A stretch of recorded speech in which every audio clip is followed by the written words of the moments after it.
All right, Alexander, let's talk about the big election victory for Geert Wilders in the Netherlands. 30, 37 seats out of 150. He is now going to try and form a coalition government, which could prove to be challenging. We've had some statements from the EU's favorite candidate, Timmermans, saying that he's going to put up resistance to Geert Wilders in order to protect democracy, in order to save democracy. Timmermans is going to is going to try to prevent the leading party from forming a government. Anyway, an incredible outcome in the elections in the Netherlands, an absolutely incredible outcome, and now the world is waiting to see what happens. It is a stunning outcome. I mean, can I just say, I mean, the Netherlands is right at the heart of the EU. It has been one of the sort of core states of the EU. It was one of the original founder states of the original European Economic Community, in the Treaty of Rome. It was one of the signatory states of the Treaty of Rome. It is, deeply Europeanist, or has been up to this point, to the core. And now we have a well-known Eurosceptic, a person who still supports the idea of a referendum for the Netherlands might leave the EU entirely, a person who's a very skilled and very charismatic politician, but a controversial one in the Netherlands for all the reasons we've just discussed.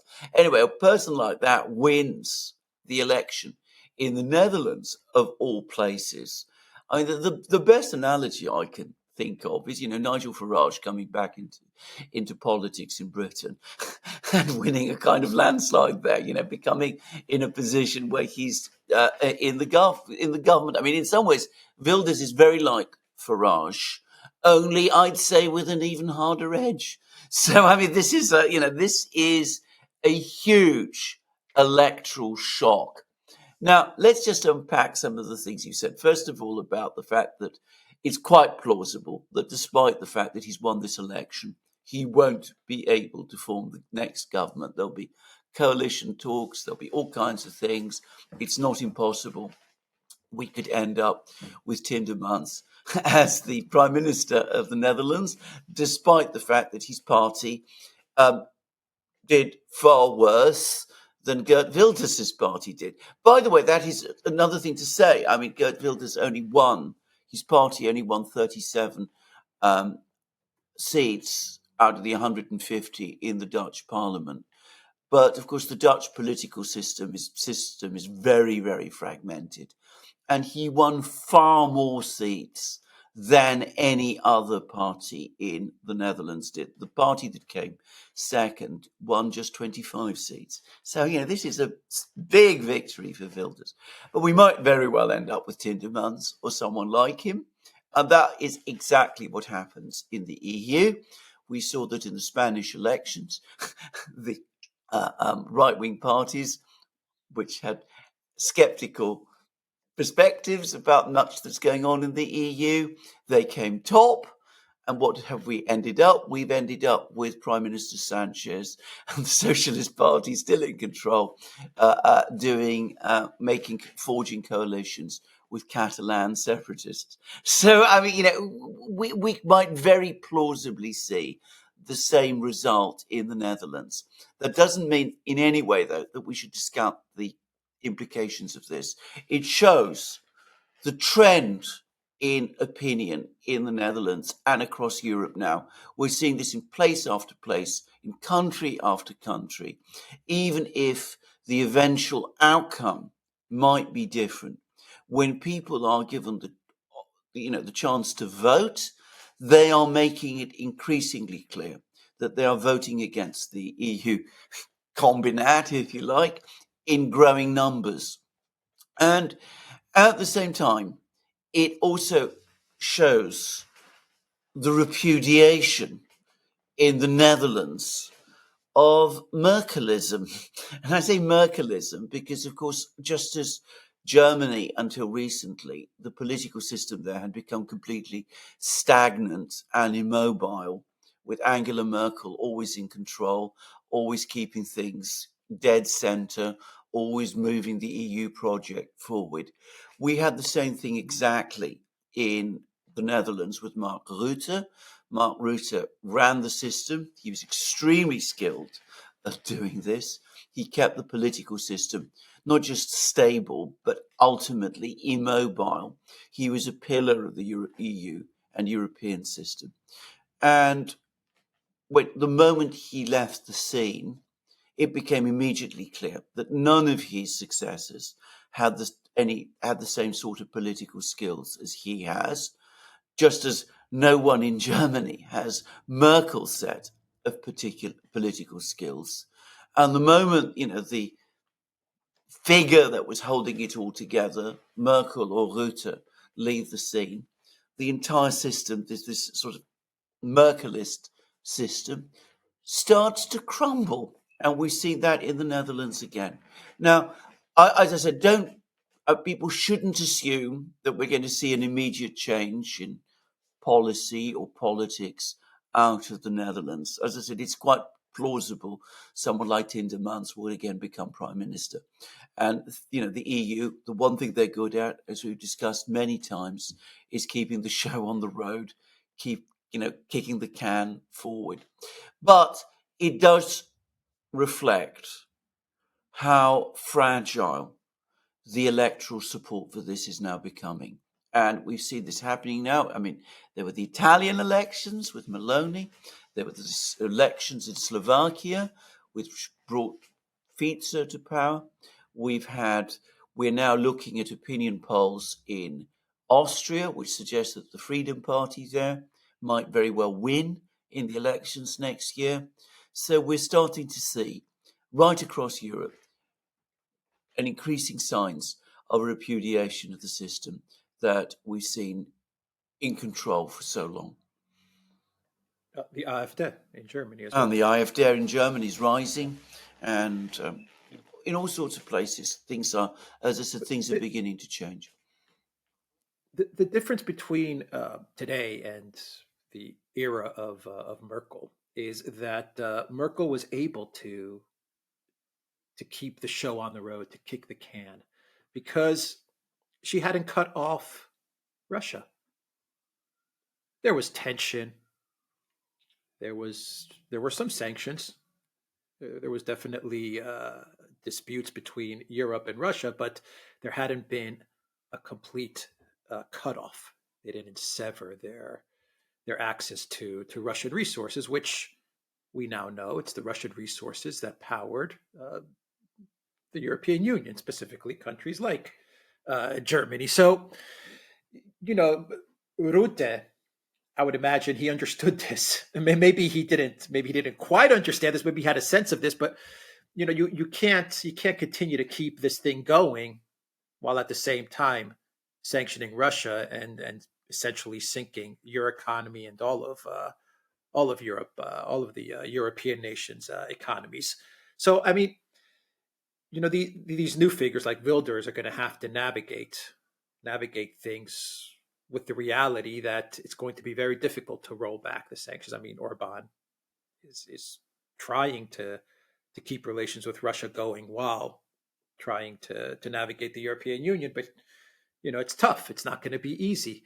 And Merkel, she didn't have that challenge, and so I think that's one of the big differences that we see with today and say maybe 4 or 5 years ago.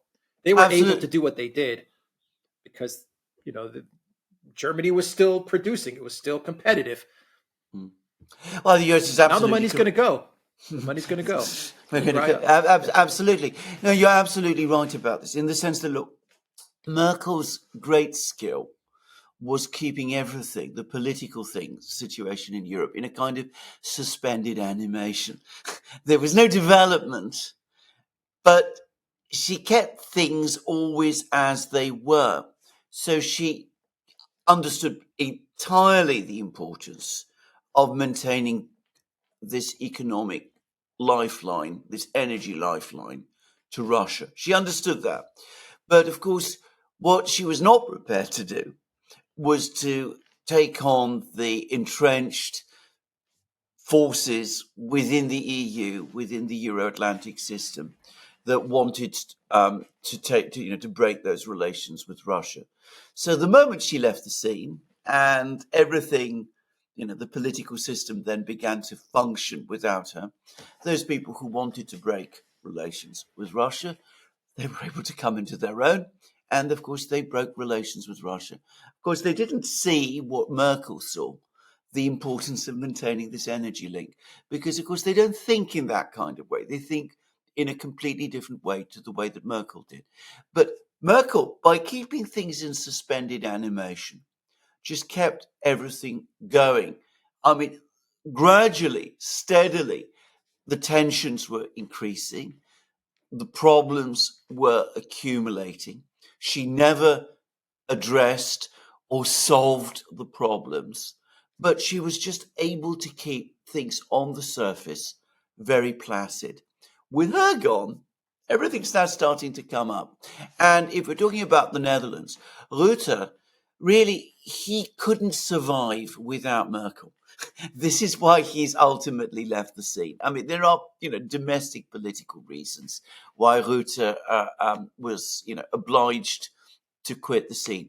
But ultimately, because Merkel was keeping everything in this state of suspended animation, that was what made it possible for Rutte to do the same in the Netherlands. With Merkel gone, it was no longer possible for Rutte to do this on this much smaller scale in the Netherlands. He's gone, and we see things starting to change there. Now, you talked about Wilders. Wilders understands many things that other political leaders in Europe do not. He is very skeptical about Ukraine altogether. He's basically somebody who would want, I think, to see, if he were to come back into power, he would want to see some kind of rapprochement with the Russians, some attempt to try and rebuild the economic links with Russia. He understands the importance of that. The AfD in Germany understand the importance of that as well. We did a program on the Duran in which we interviewed a high official of the AfD, and he spoke very interestingly about the need for this for Germany. But of course, the forces that resist that at the moment remain immensely strong within the Netherlands as well. And though it is remarkable that Wilders, with that kind of message, has broken through to the extent that he has done, given, the intense anti-Russian, marketing, propaganda, whatever you like, that goes on in the Netherlands, which is probably beyond that which you will find in any other place. In spite, it's remarkable that in the face of all of that, he's managed to win through to the extent that he has done. I still think, as I said, that the forces for the moment are too strong to enable him to change course. And that's why the problems are now getting more visible with Merkel gone, and they're becoming worse, but they're also becoming, in some ways, more difficult to manage. So we're going to see lots of tensions, and of course, if we swerve to Germany at the moment, I mean, the other thing that Merkel was very skilled at doing was running the German economy in a kind of way that, again, didn't encourage innovation, tended to cause Germany to reinvest in what we was already doing, reinvest continuously in what we was already doing. It was letting the German economy become increasingly stagnant in some respects, but it kept the machine humming. We've seen how that's now starting to fall apart. Because Merkel was able to keep the machine humming, she was able to keep the German financial situation in some sort of health. Germany's now running increasingly big deficits, and which is something that didn't happen in Merkel's time. And the government, as a result, is coming up against the constitutional breaks, which were, by the way, introduced, as I understand it, with Merkel's support, which basically don't allow Germany to run deficits. So they have been running deficits. They've been allowing the debt to GDP ratio in Germany to rise. They've been running deficits. They've tried to get round the constitutional break by using ring-fenced funds to plug the gaps. The Constitutional Court has come forward and said you can't do that. That's unconstitutional and illegal. So they now have to make a decision. What do? Do they raise taxes, which is not what Germany needs? Do they cut spending, which is not what the Greens in Germany want? Do they reduce aid to Ukraine, which is, of course, a major sticking point for many people in Germany, but is in some respects almost the signature policy of the coalition? And doing that probably wouldn't be enough. So you can see how in Germany as well, the problems with Merkel no longer there are starting to grow. Is one of the options to go more into the conflict with Russia, to double down on it? Because everything's so bad. I mean, Germany obviously is running out of money to continue to run its own country and to continue to fund Ukraine, which is what it's doing. What all of Europe is doing is keeping Ukraine afloat. But it seems like over the past week or two, what we've seen the EU and NATO kind of push towards a more aggressive tone, a more aggressive trajectory towards conflict with Russia. We've seen statements from Pavel. We've seen this NATO Schengen thing that they're trying to put together. There are rumors of a document that's floating around the European Union, according to Bloomberg, which talks about the EU providing security guarantees. I mean, the EU and NATO are obviously one and the same, or they're definitely merging to become one and the same. And it seems like with all the difficulties that Europe is facing, whether it's the elections in the Netherlands and having someone like Wilders coming around and saying, look, we have to listen to what Orban is saying, and we have to get to some sort of an agreement with Russia, some sort of a ceasefire, or whether it's running out of money and the decisions by the courts in Germany. It seems like the option that they're choosing, or they're being pushed towards, maybe by the Americans, but whatever, the option that they're moving towards is to go into a full-on conflict with Russia. Well, absolutely. Unless that's bluffing. Unless that's just bluffing. No, I don't think it is a bluff. I think it does reflect growing nervousness about a lots of things that are going on, about the fact that Ukraine is now visibly losing the war. I mean, they don't want to say that, but they all sense that it is, and that's making them very nervous. And they're also becoming increasingly nervous about what the Americans are going to do. I mean, they're worried about the elections in the United States next year and the possible outcome of the elections. And when someone like Pavel comes forward and says, that Russia is the greatest enemy, that they're the real threat, and we need to prepare for an intense war with them in Europe.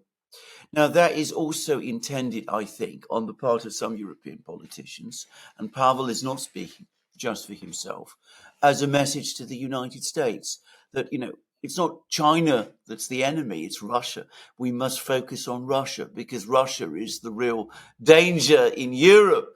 And, we're worried about the fact that you're worrying about China because you're taking your eye away from what the real threat is, and that's Putin and the Russians and all of that. But yes, that's exactly what you said they're going to do. That's exactly what some of them want to do. Their instinct is not to back off. It's certainly not to reach out to the Russians and try to come to some kind of understanding with them. That isn't part of their agenda at all. It's certainly obviously not to try and restore the energy links, repair Nord Stream 2 or rebuild it or do something of that kind. What they want to do is perhaps move even more towards a full-on confrontation with some kind of more militarized economy, perhaps, and hope that that's going to solve the problems. What it's more likely to do is exacerbate the problems, But when did the EU in the last 30, 40 years make any decision that made problems less grave? It's always, when it's given the choice, taken steps that ultimately make problems more grave. And that's what it's doing. Yeah, I remember like 9 months ago, 10 months ago, Borrell and some other EU officials were talking about the need for Europe to enter a war footing for the economies of the EU nations to become war economies, and that idea, that proposal, was kind of brushed off because for obvious reasons. But I wonder if that's been the plan all along, or Well, that's been a it plan is the B black. or a plan C, and that's where they're leading everybody towards, is a war economy for all of Well, Europe. I think that is what they, Disastrous, of course, yeah, but we're in a disastrous idea. I mean, I think that is indeed what some of them want to see happen.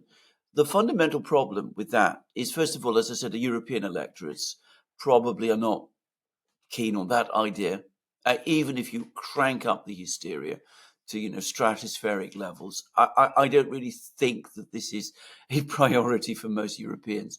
But putting that aside, you run up against the fundamental problem that running a war economy is a very challenging and very difficult thing.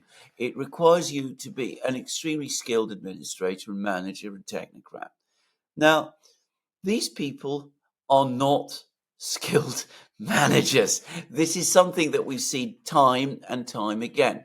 And you could see that in Germany. Last year, Olaf Scholz was going around telling Germany must rearm, it must re-equip, it must build up its armaments industries, it must increase the size of its defense budgets by multiples. That's fiscally now more difficult because of the decision of the Constitutional Court.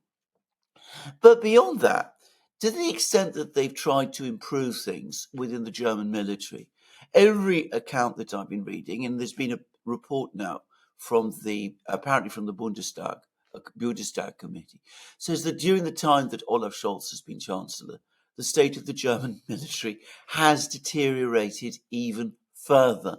It's got less equipment than it did before. Training levels have fallen. There's more bureaucracy, more disorganization, because these people are not really there. They don't know how to run things well. And without that, all talk of a war economy is just frankly empty air. yeah. All right, we will leave it there. The Duran.locals.com. We are on Rumble, Odyssey, BitChute, Telegram, Rockfin, and Twitter X. And go to the Duran shop. 20% off. Use the code the Duran20. Take care.